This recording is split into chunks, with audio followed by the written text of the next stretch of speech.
Bonjour tout le monde, j'espère que vous allez bien. Alors, aujourd'hui, j'aurais voulu qu'on parle de l'amitié parce que pour moi, c'est quelque chose de très important. L'amitié, donc j'aurais voulu qu'on puisse parler de ça aujourd'hui.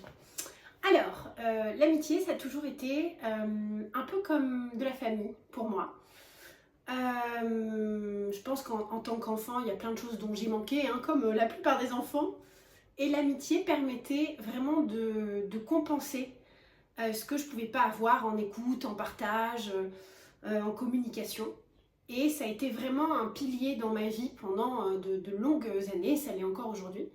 C'est vraiment quelque chose qui fait partie de mon équilibre. Ça, c'est un premier point. Voilà, l'amitié pour moi, c'était vraiment la béquille indispensable pour pouvoir être heureuse dans la vie. Et ça a été ma famille pendant vraiment de très très longues années. Après, ma conception de l'amitié. Parce que moi, je suis quelqu'un d'excessif, donc forcément, ça mène à quelques petits travers, dirons-nous.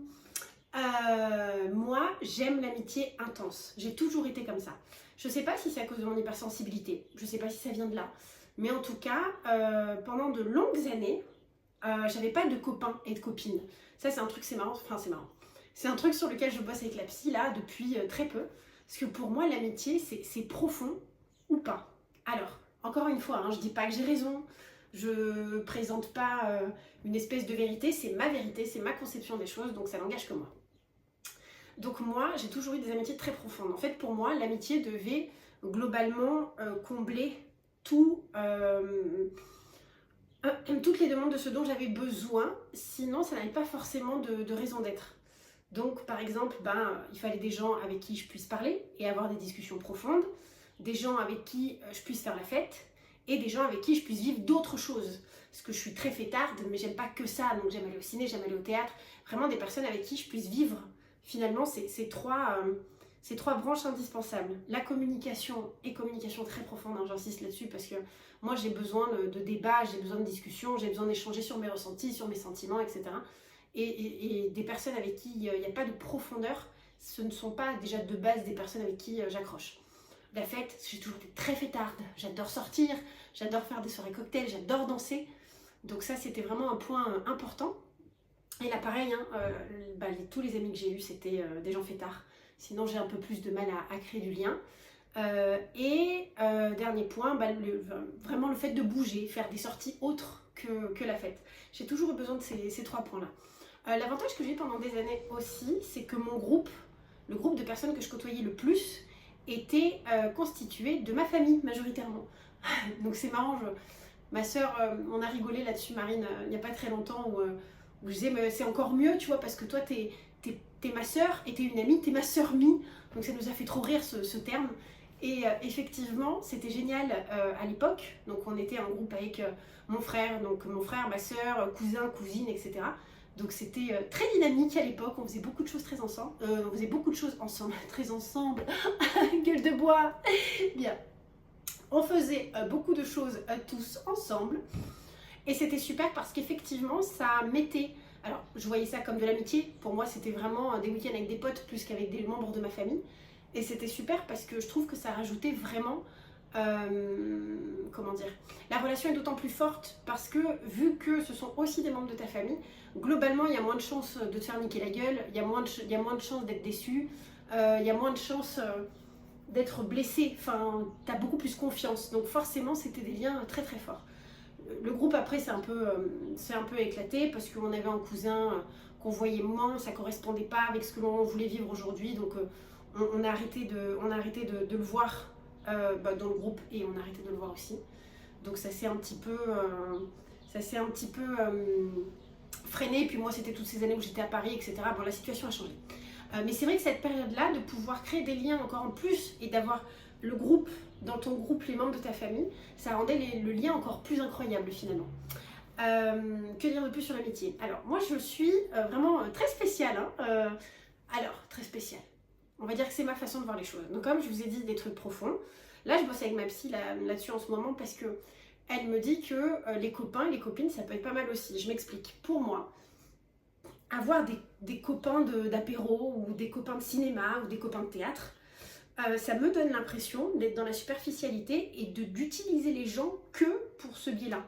C'est-à-dire voir quelqu'un que pour aller au cinéma ou voir quelqu'un que pour aller au théâtre, ça me donnerait l'impression d'utiliser cette personne que pour cette activité-là et de pas être à fond dans ma relation. Je sais que ça peut sembler bizarre, mais j'avais beaucoup de mal à concevoir ça. Parce que vu que je suis quelqu'un d'entier et que je donne tout ou je donne rien, c'est mon fonctionnement, bah du coup, voir que quelqu'un pour aller boire des verres ou voir que quelqu'un pour aller au ciné ou voir que quelqu'un pour sortir danser, pour moi, c'était conceptuel. Je me dis, enfin, soit tu partages tout, soit tu partages rien. Sinon, ça me donnait l'impression, tel un vampire, de prendre chez les gens que ce qui m'intéresse. Et ma psy m'a expliqué que c'était très rare hein, de rencontrer des gens avec qui on peut tout partager et que c'est pas un problème en fait de voir des gens que pour certaines activités parce que du coup, eux aussi te voient que pour ces activités. Et ça n'enlève pas l'amour qu'ils ont pour toi et ça n'enlève pas le réel dans le partage. Et j'ai compris ça au Brésil. Je suis allée au Brésil là il y a quelques mois. Et c'était un voyage très intense, avec un rythme vraiment très à fond. Et c'était génial, parce que moi qui suis un peu hyperactive, je pense, ça me permettait vraiment d'avoir des journées à la hauteur de ce dont j'ai besoin, en termes de physique, mental, etc. C'était super. Et c'était très éprouvant émotionnellement comme séjour. C'était un voyage que de femmes, avec une dizaine de femmes. Et ce qui était extraordinaire, c'est que du coup, l'intensité du séjour était telle que ça a créé des liens extrêmement forts avec les femmes avec qui j'étais. Et c'est la première fois de ma vie que ça m'arrive parce que d'habitude, pour créer du lien fort, il faut que je connaisse les gens. Puis moi, je parle beaucoup, je pose plein de questions, je m'intéresse vraiment, etc. Donc, je n'ai créé du lien très fort, j'ai eu de l'amour fort que pour des gens que je connaissais très bien. Et là, en l'espace de 10 jours, j'ai réussi à ressentir un amour profond, sincère et immense pour des meufs que je connaissais même pas. Parce que du coup, l'organisation du séjour faisait qu'on n'avait pas forcément le temps de se connaître vraiment. On avait plein de discussions, etc. Mais on n'avait pas le temps de rentrer trop en profondeur. On vivait plutôt que de parler. Et du coup, le fait de partager ces expériences ensemble a permis de générer un lien merveilleux. Et aujourd'hui, ces filles-là, ce sont mes copines, pas mes amies, parce que je ne les connais pas. Certaines deviendront des amies avec le temps, je l'espère et j'en suis sûre. Mais à la base, ce sont des copines pour qui j'ai un attachement et un amour aussi fort que certains de mes amis. Et pour moi, c'était vraiment fou. Et ça m'a fait réaliser que peut-être que la psy n'avait pas si tort que ça. Et qu'effectivement, on pouvait créer des liens intéressants, même avec des personnes qu'on connaissait moins. Et ça ne rendait pas la relation moins intéressante. Donc, je m'ouvre un petit peu plus à cette idée de pouvoir créer des liens un peu moins forts. Alors, pas que j'ai plus envie d'en créer des forts. Hein. C'est mon dada à la base, le lien fort. Donc, je continue à m'attacher forcément beaucoup plus facilement avec des personnes avec qui je peux tout vivre globalement. Mais je reste un peu plus ouverte à l'opportunité de me faire des copains ou des copines de sortie, des gens que je verrai moins et que j'apprécierai. Et c'est un peu le cas, c'est pas vraiment des copains, mais je sais qu'il y a des amis de ma petite sœur, là dans la ville dans laquelle on voit, dans laquelle on habite. Oh là là, j'ai la gueule de bois les gars, je suis désolée, aujourd'hui c'est dur. Hein. Allez, bien, donc... Il y a 2-3 personnes qu'on voit que l'été parce qu'on va toujours au même festival dans la ville et à chaque fois que je les vois c'est toujours un plaisir. Ce sont des personnes qui sont super intéressantes et je les adore réellement. Après la vie fait que on se voit pas, ils ont leur vie de leur côté, moi de la mienne et du coup c'est vrai qu'on n'a pas le même âge et tout etc. On n'a pas les mêmes centres d'intérêt donc on ne se voit pas le reste de l'année mais à chaque fois quand on se croise à ce festival on est trop content de se voir et c'est trop cool. Et c'est marrant parce que là on les a croisés là il y a à peu près un mois, d'habitude on les voit qu'en août au festival et là on les a croisés, ils nous ont du coup invités à boire un verre chez eux et j'ai passé toute la soirée à parler avec l'un des amis de ma soeur, Vlad, que j'adore et je le trouve super.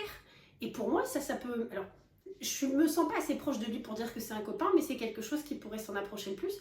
Quelqu'un que tu es trop heureux de voir et avec qui tu as des discussions super intéressantes et avec qui tu rigoles même si tu le vois une fois par an. Et c'est vrai que maintenant que j'y pense, j'adore Vlad et j'adore le croiser. Et c'est pas parce que c'est pas mon ami que ça rend l'échange moins intéressant. C'est vrai que des fois, j'ai des idées assez arrêtées et peut-être un peu rigides. Et là, avec la thérapie, j'essaye de m'ouvrir un petit peu sur d'autres façons de concevoir les choses, dont les copains-copines par exemple. Alors, l'amitié. Pendant 3 à 4. Je me suis beaucoup disputée avec les gens et il y a beaucoup de gens qui sont rentrés dans ma vie et que j'ai sortis de ma vie à un tel point que je me suis demandé si j'avais pas un problème. Bon, j'ai tendance à me flageller beaucoup, ça c'est l'un de mes défauts, à me flageller trop. C'est bien de se remettre en question, c'est indispensable, mais moi j'ai tendance à porter toute la misère du monde et à me rendre responsable de tout. Voilà, genre le Covid c'est moi, le sida c'est moi. Voilà, ça fera sourire Julie quand elle montrera la vidéo, mais voilà, moi vraiment je me dis, voilà. Donc à chaque fois, le fait de la récurrence et le fait de voir qu'il y a tellement de gens avec qui je me suis disputée et tellement de gens que j'ai sortis de ma vie, que c'est très difficile et ça serait presque même un peu trop presque hautain de ma part de considérer que ça ne nécessite pas de se remettre en question. Alors pourquoi autant de gens sont sortis de ma vie? Parce que je suis exigeante. J'allais dire trop, mais je ne considère pas que ce soit trop. C'est vrai que j'ai des exigences dans ce que j'ai envie de vivre et dans ce que je peux vivre. Et ça je le vois parce que j'en parle beaucoup avec les gens autour de moi, parce que mis à part Julie, ma coloc, et Léa, ma meilleure amie, mais Léa c'est une autre catégorie, la plupart des gens avec qui je traîne et que je côtoie sont des gens très permissifs. Ce qui, je ne juge pas savoir si c'est bien, si c'est mauvais, mais ils sont permissifs et c'est vrai qu'ils vont être moins heurtés et moins touchés par tout un tas de choses. Alors que moi, évidemment, de par mon hypersensibilité, je le suis beaucoup plus et il y a beaucoup de choses que j'ai vraiment du mal à accepter. L'irrespect, par exemple. L'irrespect, ça c'est vraiment une thématique pour moi, mais c'est une thématique vraiment très très large et j'ai beaucoup de mal à aller au-delà. Je vais vous donner un exemple, c'est celui qui mène le... Ah là là, mais mon Dieu, celui qui pose le plus de débats. Voilà. Par exemple, j'ai beaucoup de mal à créer du lien avec quelqu'un qui trompe son conjoint. Alors j'ai bien conscience que ça ne me concerne pas, j'ai bien conscience que ça n'a pas d'impact pour moi, mais moi c'est quelque chose qui me heurte de ouf. Bon déjà évidemment parce que c'est à cause de ça que mes parents se sont séparés, donc je pense que ça a vraiment bloqué quelque chose en moi. Et surtout de me dire, si tu n'es pas capable de respecter la personne qui partage ta vie et qui factuellement est censée être la personne que tu aimes le plus et que tu respectes le plus, qu'est-ce qui peut me donner à moi la garantie que tu vas me respecter et que tu vas me considérer? Alors, je sais que peut-être pour beaucoup ça sera un peu tiré par les cheveux, mais moi c'est un vrai principe de vie. Alors, je m'adoucis un peu plus avec le temps. J'essaie d'être moins réac et un peu plus dans l'acceptation. Mais ça, je sais que pendant des années, c'était un no-go total, quoi. Dès que je pouvais rencontrer une nouvelle personne et que la personne pouvait me parler de ça, qu'elle pouvait tromper et tout, etc. Ah, j'arrivais pas à créer du lien, c'était ouf. Et j'ai eu une meilleure amie, là, en quatrième, et j'ai arrêté mon amitié avec elle. C'est une des premières avec qui j'ai arrêté mon amitié à cause de ça, parce qu'elle trompait son mec. Elle me racontait ça, et pour moi, c'était insupportable d'entendre ça, de voir son comportement. Je pouvais pas, alors au-delà de pas cautionner, pour moi, ça transformait la personne qu'elle était. Encore une fois, je sais que c'est tiré par les cheveux et que peut-être beaucoup de personnes ne seront pas d'accord avec ça, mais ça, pour moi, c'est vraiment le principe de respect, c'est vraiment... ça englobe beaucoup de choses pour moi. Et ça, c'est vraiment un signe d'irrespect total. Et pour moi, il n'y a pas de gaffe. J'ai bien conscience que l'amour et l'amitié sont deux choses différentes, mais bon, la personne qui partage ta vie, c'est censé être elle que tu aimes le plus. Donc derrière moi, tu ne me respecteras pas.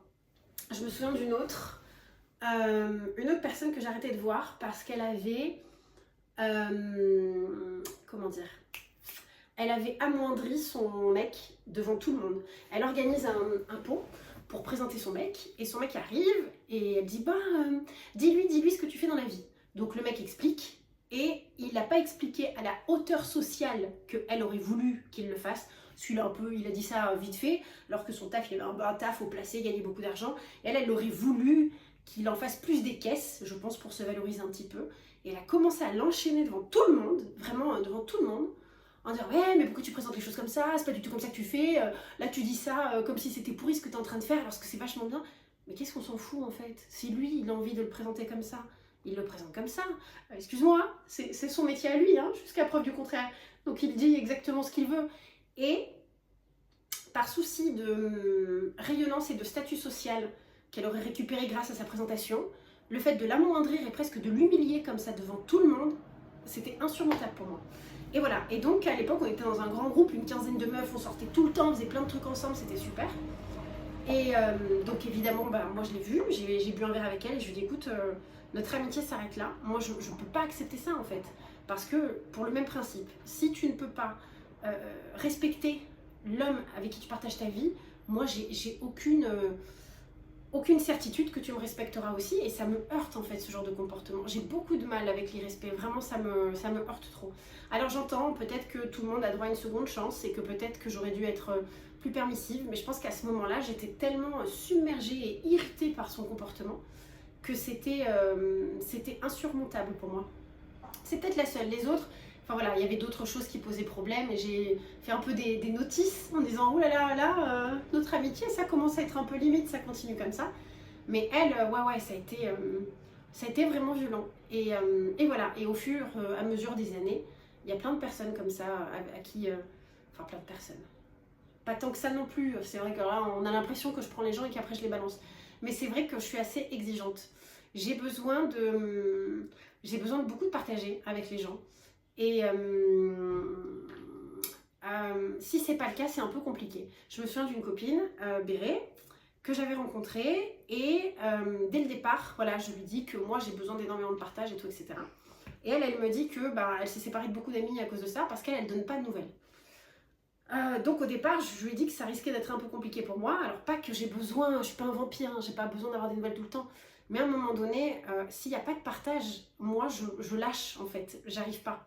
Et donc on a eu vraiment un coup de foudre amical au départ. On passait beaucoup de temps ensemble, ça se passait bien. Après, bon, les choses ont commencé à péricliter. Et puis voilà, elle avait la fâcheuse manie de lire et de pas répondre tout de suite. Et parfois de pas répondre pendant plusieurs jours. Et donc, ça m'a agaçé, mon Dieu. Ça a été vraiment un exercice intéressant pour moi parce que j'aimais vraiment beaucoup cette fille et j'avais pas envie d'arrêter de la voir que pour ça. Donc j'ai pris sur moi parce que voilà, je me présente un peu comme un monstre, mais je sais prendre sur moi, je sais accepter les gens comme ils sont et tout, etc. Mais c'est juste qu'effectivement, je sais poser mes limites et je ne les dépasse pas. Et c'est difficile de me séparer de ces gens-là parce que je les aimais toutes, hein, toutes ces filles que j'ai sorties de ma vie. Et ça a été très difficile, faut pas croire. Mais c'est qu'à un moment donné, la souffrance que ça m'aurait apporté aurait été trop importante. Et donc pour Béré, la dernière fois qu'on a eu un échange, elle passe boire un verre chez moi, etc. Et je lui explique que je suis malade, j'ai un petit souci de santé. Elle me dit qu'elle va voir un énergéticien le soir même et je lui dis bah écoute, envoie-moi ses coordonnées parce que vu l'état dans lequel je suis en ce moment, je pense que ça pourrait me faire beaucoup de bien.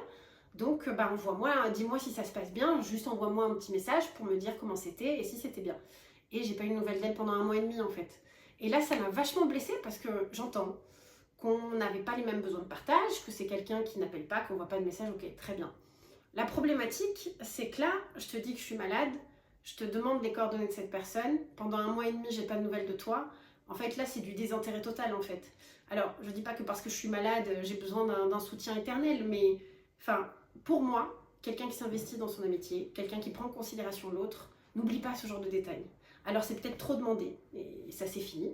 Mais à ce moment-là, tu es censé penser à ton ami qui est malade, qui t'a demandé quelque chose, et derrière, ne serait-ce... Alors si tu oublies à la limite pour l'énergéticien, au moins peut-être quelques semaines plus tard, pour dire que ça va, le moral ça va, les démarches médicales ça va, et c'était hyper décevant en fait, et ça pour moi, bah, c'était la limite. Je pouvais accepter de ne pas avoir des textos, d'avoir des réponses irrégulières, mais là je pouvais pas avoir les réponses irrégulières, et en plus quand j'ai besoin de toi et quand j'ai besoin de ton soutien, t'es pas là en fait. Je veux dire, pour moi l'amitié, c'est pas juste des gens qui se réunissent pour boire des coups et pour faire la fête.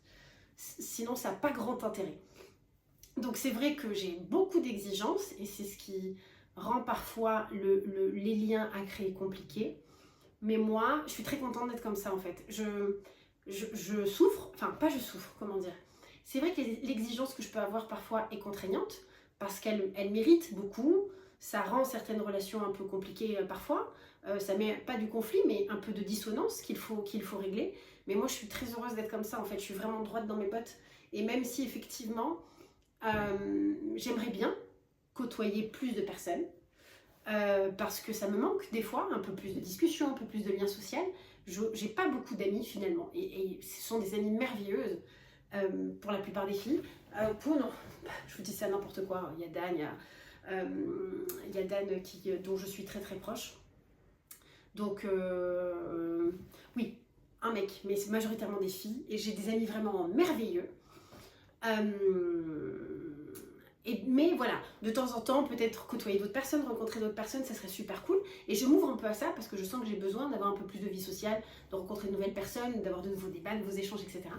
Mais c'est souvent difficile parce que vu que je suis exigeante, c'est assez compliqué d'accrocher avec des personnes. Voilà. Bon, pas que ce soit une souffrance, hein, j'en ai fait mon parti, j'ai pas le choix. Parce que, évidemment, les questions se posent à un moment donné de savoir est-ce que je suis prête à baisser mes exigences pour côtoyer plus de monde. Et la réponse est non. Voilà. Et d'autant plus, là, depuis quelques mois, que je fais ce travail thérapeutique où je m'accepte encore plus comme je suis, où je commence vraiment à m'aimer exactement comme je suis.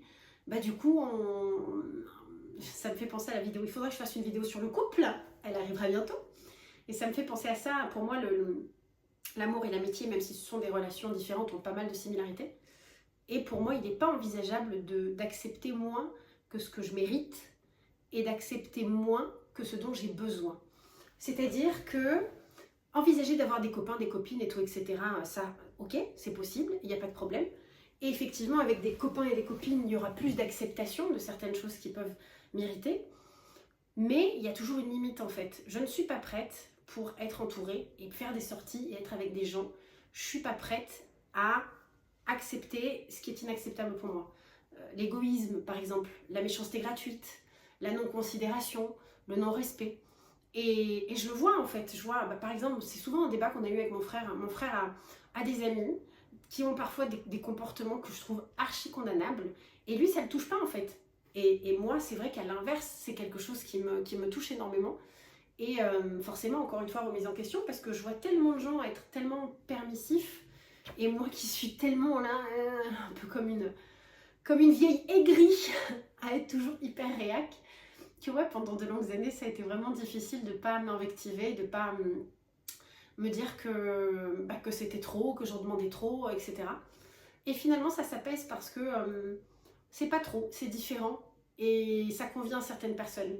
Donc, a priori, c'est que c'est pas si déconnant que ça. Après, c'est sûr que ça ne convient pas à la majorité. Après, je pense que vu que je donne beaucoup, je m'attends à vivre des choses. Alors pas que je donne, donc je m'attends absolument à recevoir, mais je donne beaucoup, je m'investis beaucoup. Donc j'ai envie de rencontrer des personnes qui sont sur la même énergie en fait, et qui ont réellement envie de vivre une vraie relation humaine. Et je parle pas forcément de fréquence. Vous voyez, je pense à un autre mec que je considère comme un ami, Juju. Juju from Marseille, Juju de Marseille,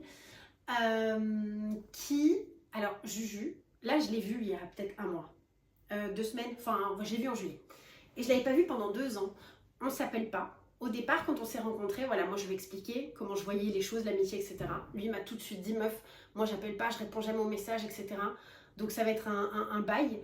Et grâce à Julien, c'est la première fois aussi que je me suis ouvert un peu sur l'amitié, parce que Julien, certes, il donne pas de nouvelles, mais Julien, quand il est là, il est vraiment là. C'est-à-dire qu'il ne va pas prendre son téléphone, il ne va pas se mettre devant une vidéo, etc. Il va t'accorder 24 heures, 48 heures, 72 heures, le temps qu'il aura disponible, mais il sera vraiment là. Il va discuter avec toi, il va vivre des choses avec toi, il va rire avec toi. Et en une journée ou deux journées, la dernière fois que je l'avais vu il y a 2 ans, il était venu passer le week-end à la maison, tu rattrapes l'année ou les 2 ans où tu l'as pas vu, quoi. Tellement ce que tu vis, c'est intense, tellement ce que tu vis, c'est fort. Et c'est super d'avoir rencontré ce mec-là et de l'avoir dans ma vie parce que ça me permet justement de m'ouvrir l'esprit et de ne pas rester hyper rigide à me dire, voilà, les gens ne donnent pas de nouvelles, donc qu'est-ce que ça peut donner ?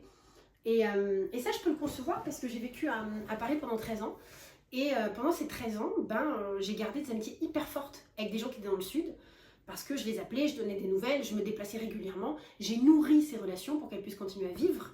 Donc finalement, la distance, c'est pas un problème. Ça dépend vraiment de ce que tu as envie de vivre. Et Julien, parce que j'ai jamais rencontré quelqu'un comme ça.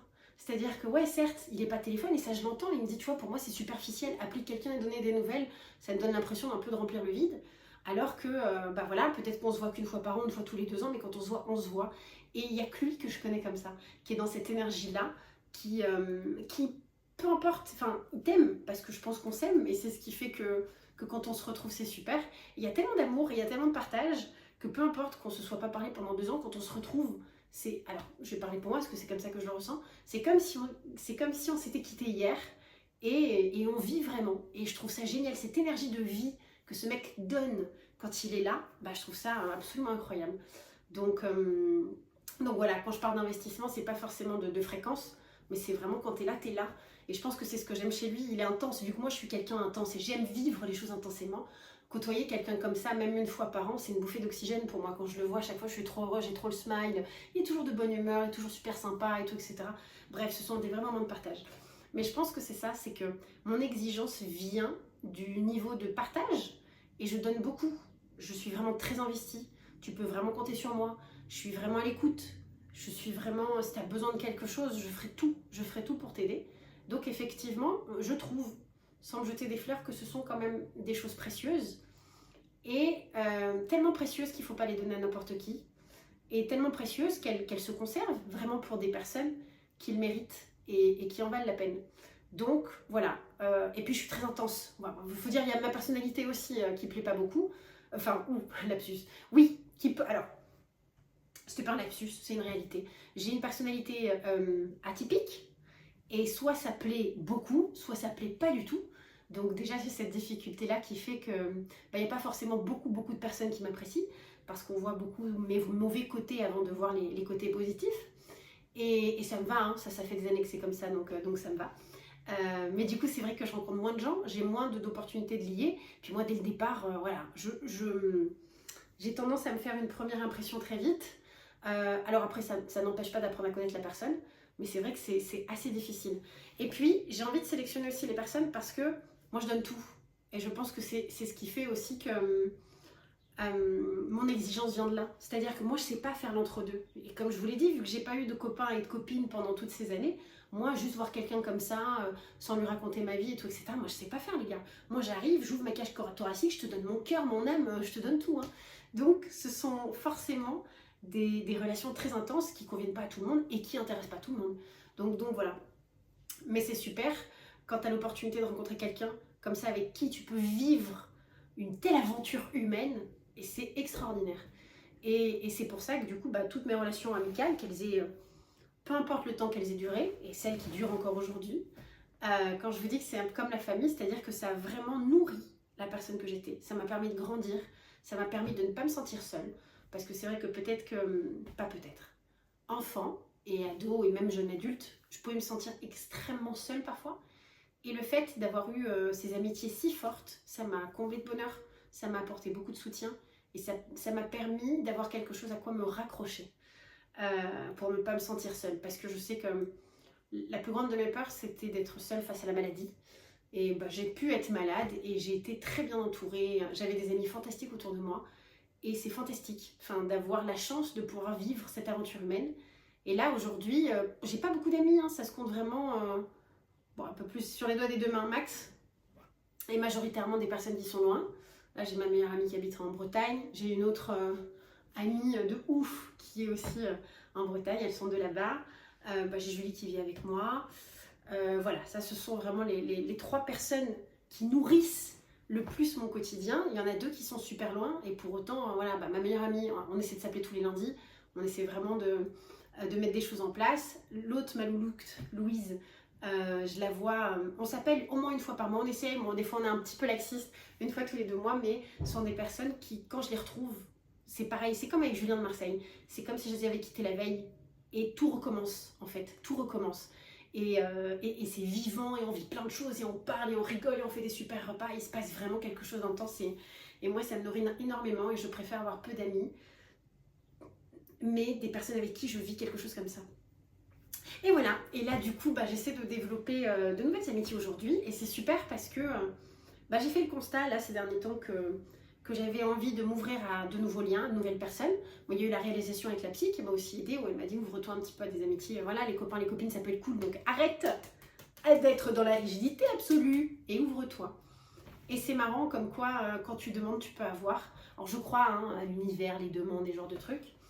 Et là, je me suis dit, j'allais cet été, je vais sortir à fond, comme ça je vais rencontrer de nouvelles personnes, ça va être génial, etc. Et là c'est trop cool parce que je suis en train de renouer avec mon ancienne meilleure amie de 6e, c'est vous dire. Alors on s'était perdu de vue parce que moi je suis montée à Paris, on se voyait les premières années, puis après voilà, elle est devenue maman, donc les choses ont évolué, donc on se voyait plus. Je l'ai vu une fois l'année dernière et puis après bon j'ai passé plusieurs mois où c'était pas la grande forme donc je l'ai pas revu. Puis là on s'est revus, on a fait plusieurs sorties ensemble, on s'est vus, on a parlé et on compte en faire d'autres.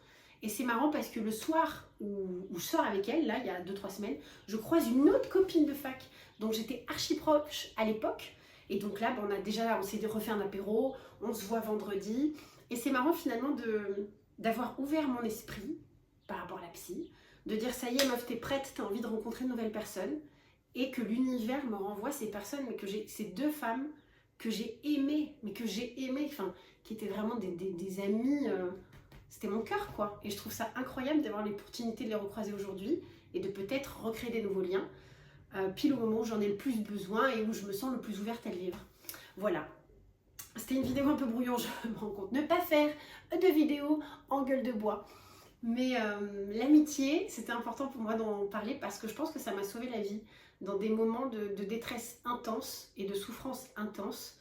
Avoir l'opportunité de pouvoir être sûr de se reposer sur des gens, savoir que...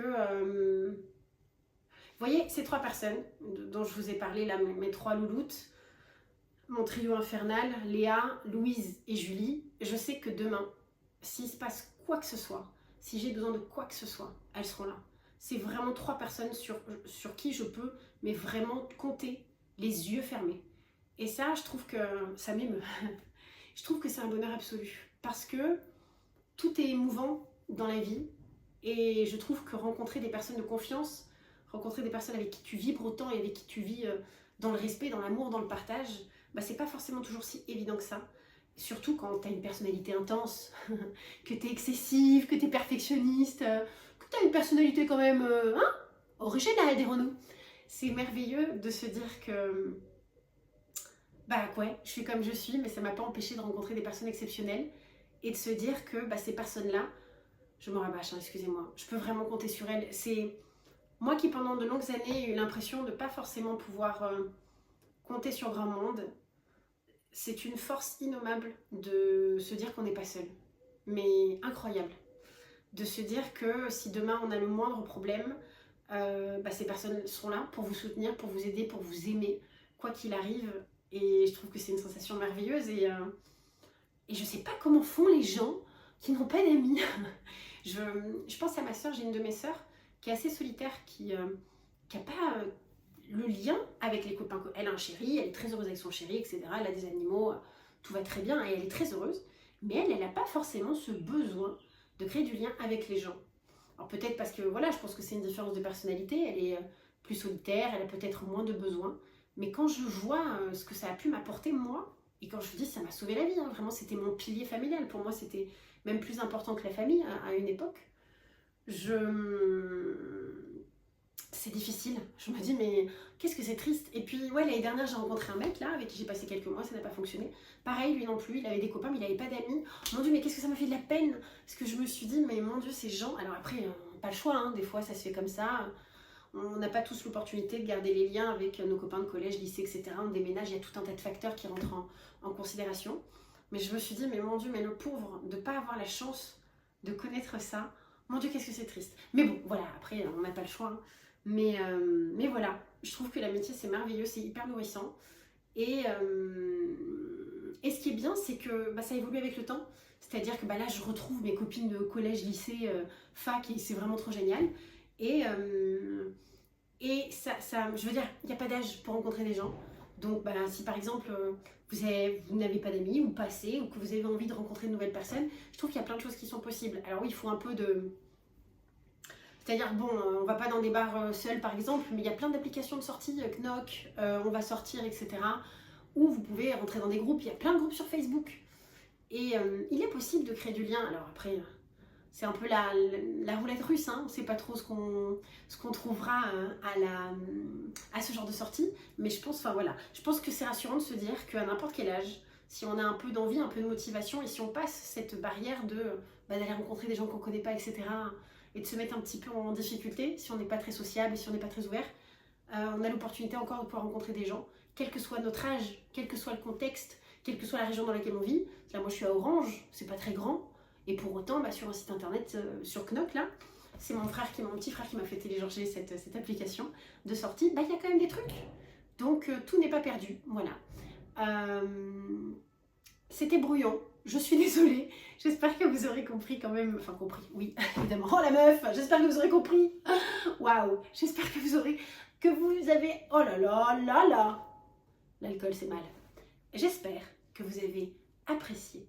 J'espère que vous avez la chance, vous aussi, de vivre des amitiés nourrissantes, des amitiés galvanisantes, d'avoir la chance d'avoir dans votre vie des gens merveilleux avec qui vivre des moments exceptionnels et que ça vous rend heureux. Et si c'est pas le cas, il n'est jamais trop tard.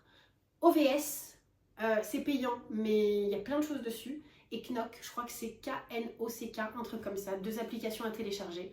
Vous pouvez faire des sorties, rencontrer des gens, des groupes Facebook, il y a plein de groupes de sorties sur Facebook. Perdez pas espoir, l'amitié c'est important, et si vous voulez rencontrer des amis, il n'est jamais trop tard pour le faire. Donc motivez-vous, sortez, vivez, rencontrez du monde, laissez les gens rentrer dans votre vie, partagez de l'amour, donnez de l'amour, voilà. C'était le message de la semaine. Et bien, à la semaine prochaine pour de nouvelles aventures.